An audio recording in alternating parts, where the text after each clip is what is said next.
Toute la crème d'hommes du personnel judiciaire s'est mobilisée pour donner le ton au colloque international sur la justice constitutionnelle et le contentieux électoral.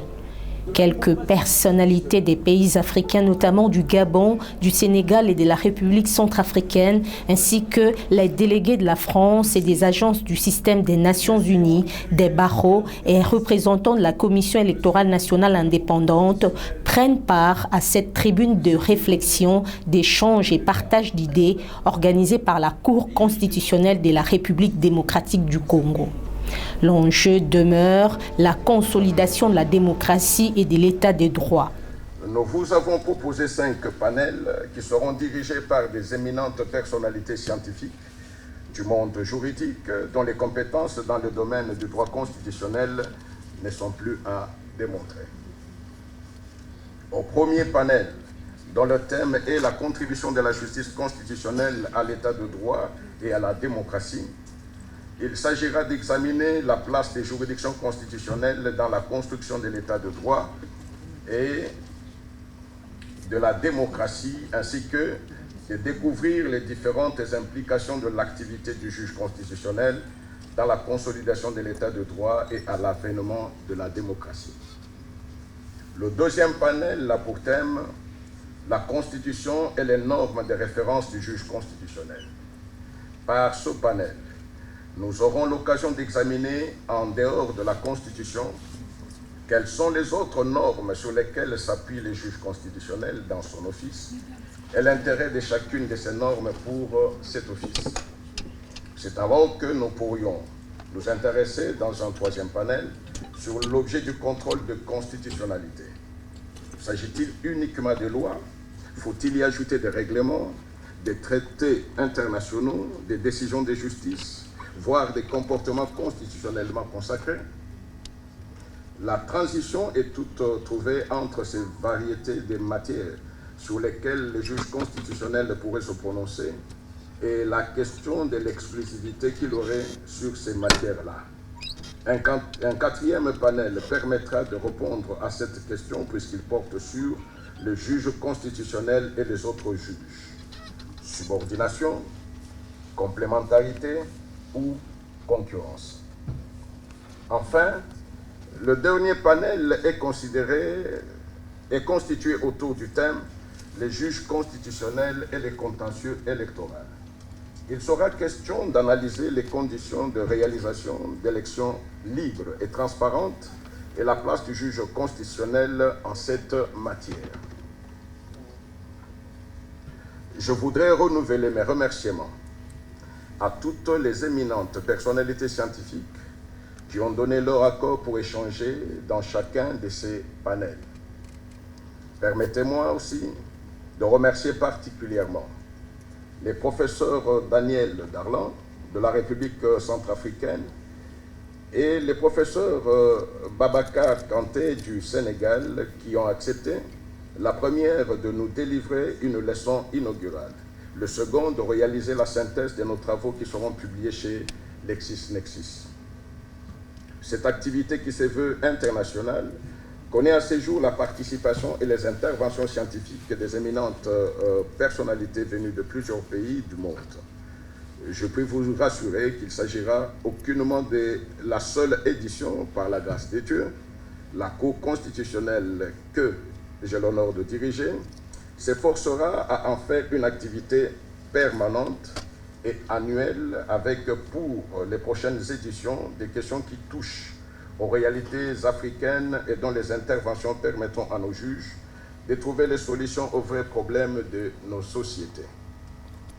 Comme vous pouvez déjà le constater, la première édition du colloque international de Kinshasa se veut un cadre d'échange scientifique qui doit permettre aux juges aussi de s'enrichir afin de consolider la culture d'une justice constitutionnelle moderne dans notre pays.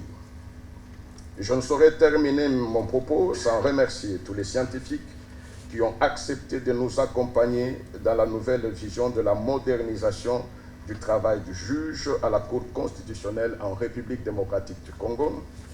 Je fais ici allusion aux présidents de panel et aux différents intervenants.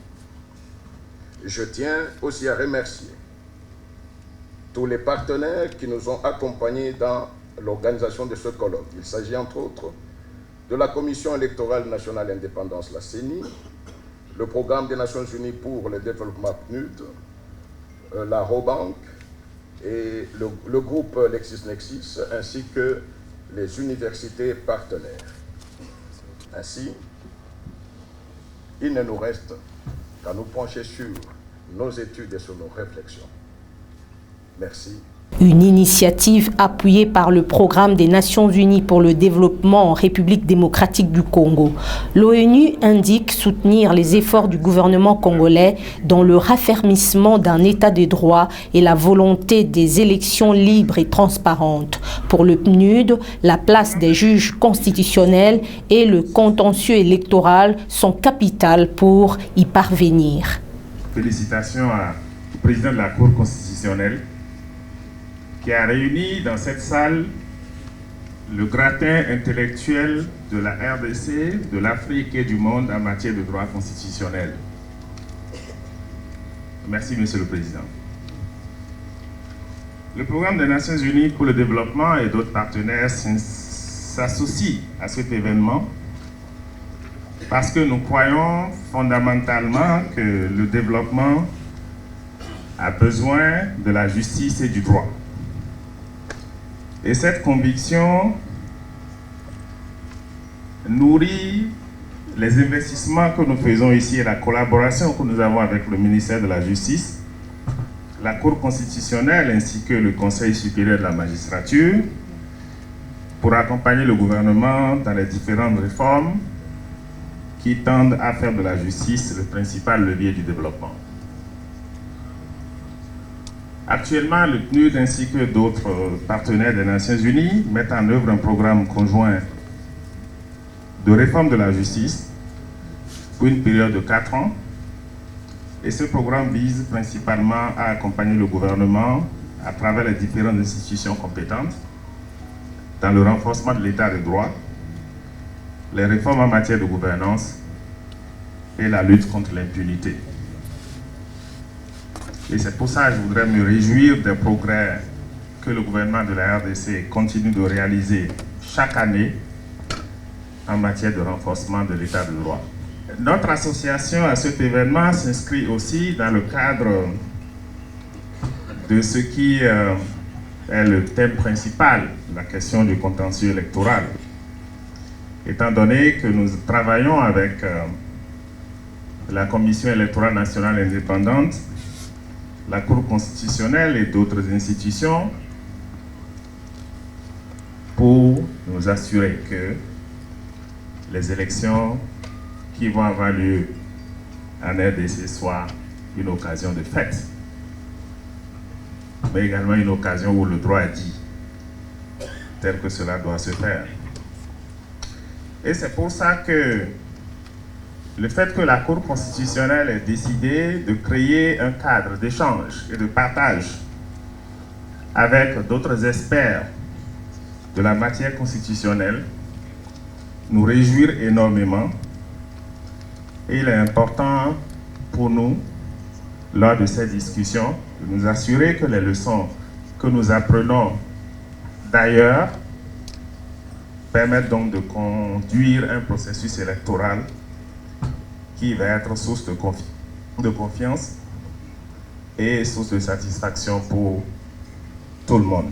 Pendant 3 jours, les participants au colloque vont parler de la justice et de l'état de droit. Après la rupture avec l'ordre juridique ancien, la Cour constitutionnelle a, au cours de sa brève existence, contribué sans conteste au regain de la norme suprême de notre pays, à la révalorisation des élections, mais à la pacification et à la stabilité de la vie sociopolitique du pays. Grâce à elle, le droit et libertés fondamentaux consacrés dans notre Constitution sont désormais respectés. Outre cela, j'estime que la justice constitutionnelle est probablement la réponse la plus importante contre l'oppression de toute nature que pourraient subir les citoyens. En effet, elle procède à une interprétation des normes en s'appuyant sur des institutions et des procédures, ce qui pose une limite à l'action du pouvoir politique, l'amène à respecter les préceptes constitutionnels et l'empêche d'agir sans contrôle. Cependant, bien que la justice constitutionnelle ait contribué de manière significative à l'instauration de l'état de droit, la question est de savoir si les contextes sociopolitiques instaurés depuis 2013 et l'introduction d'une juridiction dont l'importance ne fait pas l'objet d'opposition politique et sociale, les constitutions ne sont plus une feuille de vigne. Autrement dit, comment faire pour que les constitutions africaines soient des remparts efficaces face aux tentations fortes d'autoritarisme de certains pouvoirs? Comment éviter que le juge constitutionnel soit perçu à tort ou à raison comme un complice de dérive des pouvoirs législatifs et exécutifs? Mesdames et messieurs, voilà autant de questions auxquelles vous serez appelés à répondre tout au long de ce colloque, et j'ose espérer que, compte tenu de la qualité des participants à ces réflexions, des réponses idoines seront proposées quant à l'amélioration de l'office de juge, qu'il s'agisse des questions d'état de droit ou de celles électorales. Sur ce, je souhaite plein succès à vos travaux. Je vous remercie. La contribution de la justice à l'état de droit et à la démocratie, les normes de référence des juges constitutionnels, l'objet du contrôle des constitutionnalités, les juges constitutionnels veulent, à travers ces assises, se donner le privilège d'aborder ce sujet avant la tenue des prochaines élections présidentielles et législatives pour garantir la cohésion sociale et la paix au Congo démocratique en vue des prochaines échéances électorales apaisées. C'est un grand honneur pour moi de représenter Son Excellence Monsieur le Président de la République, chef de l'État, M. Félix-Antoine Tshisekedi Tshilombo, à l'ouverture de ce colloque international dont l'objectif est de servir de cadre de réflexion sur le rôle de la justice constitutionnelle dans la consolidation de l'état de droit et de la démocratie. C'est l'occasion pour moi de remercier et de féliciter le président de la Cour constitutionnelle pour cette initiative. Et je le rassure de l'accompagnement du gouvernement de la République dans la réussite de ces présentes assises. Par la même occasion, je rends hommage aux partenaires locaux et internationaux qui ont contribué à la préparation de ces travaux. Et je souhaite à mon tour un bon séjour à Kinshasa à toutes les délégations étrangères qui ont accepté de venir prendre part à ces assises. Étant un pays en plein processus électoral, et ce après 3 cycles électoraux, ces assises arrivent à point nommé et constituent une bonne base pour le contentieux à venir. Au nom de Son Excellence Monsieur le Président de la République, qui ne ménage aucun effort quant à l'établissement et à la consolidation de l'état de droit, à son continuel soutien au corps judiciaire et à son intérêt envers l'amélioration de la distribution de la justice en République démocratique du Congo, je déclare ouvert le colloque international sur la justice constitutionnelle et le contentieux électoral.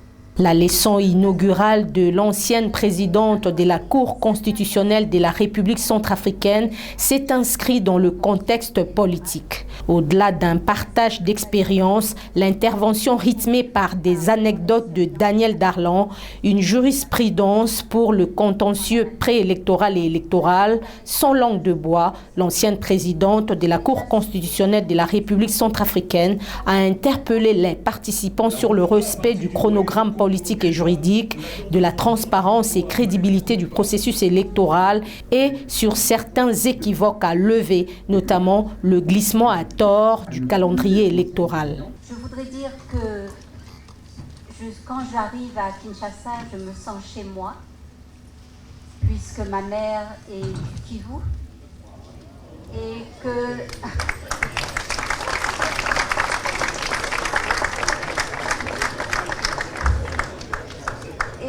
Et hier, il y a l'épouse.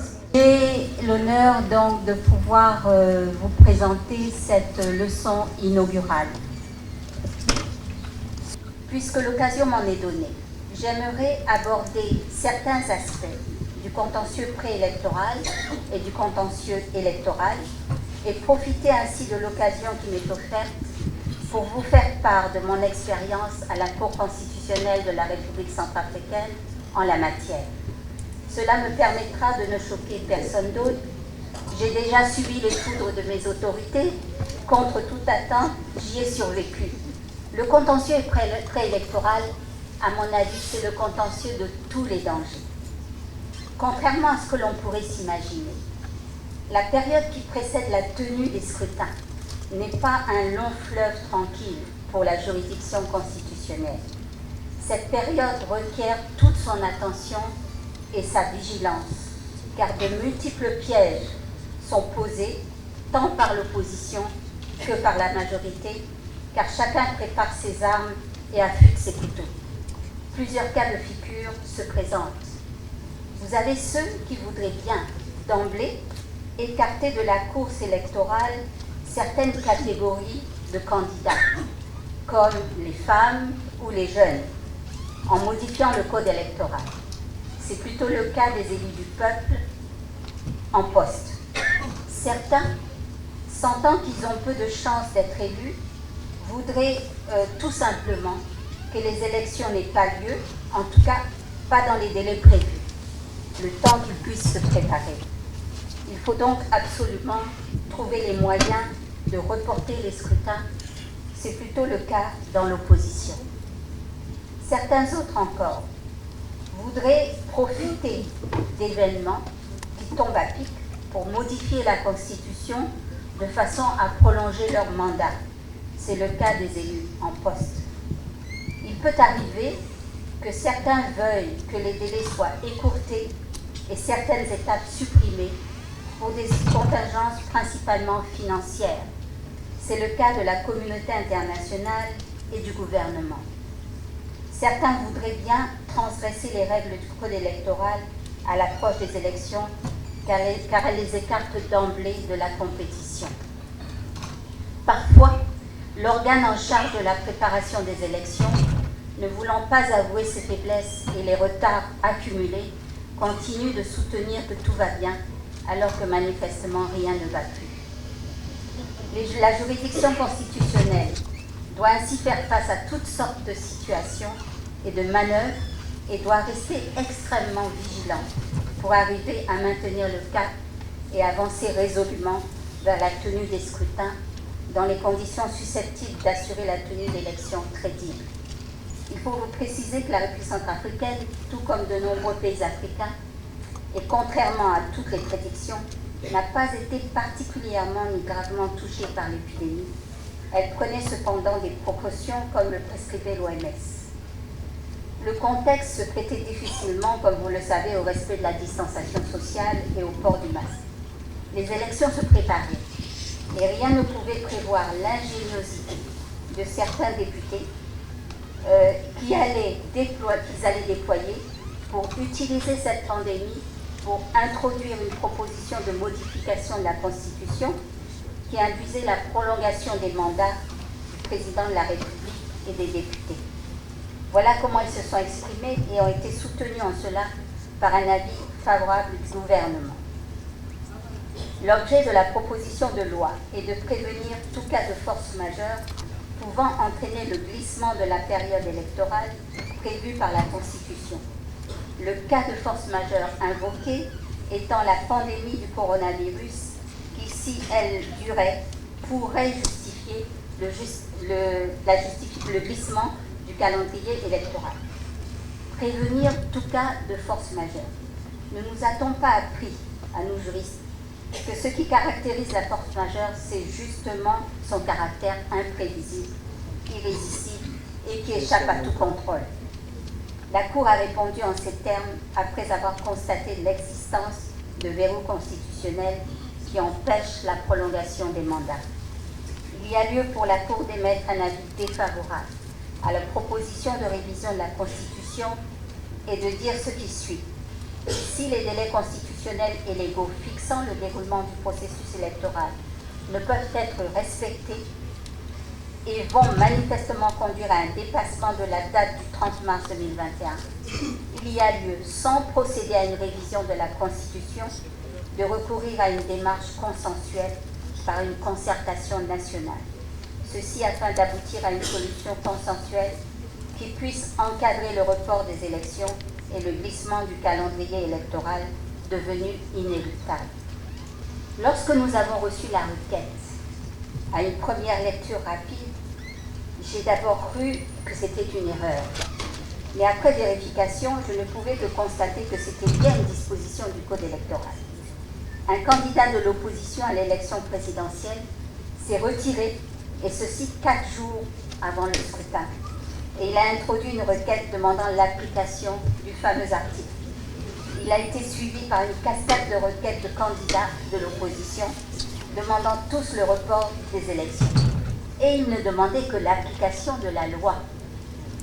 Le principe du respect de la hiérarchie des normes nous a sortis de cette situation.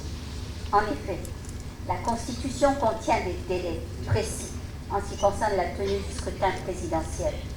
Et il existe une date butoir à laquelle le président élu doit être investi. Les débats dans les panels ont été des moments d'instruction et d'enrichissement intellectuel. Les difficultés des juges constitutionnels et l'indépendance des décisions de la Cour constitutionnelle en ce qui concerne les matières électorales ont été abordées par des professeurs et experts en présentiel et à distance. D'émettre de leurs fonctions des présidents de la République, des premiers ministres, des parlementaires.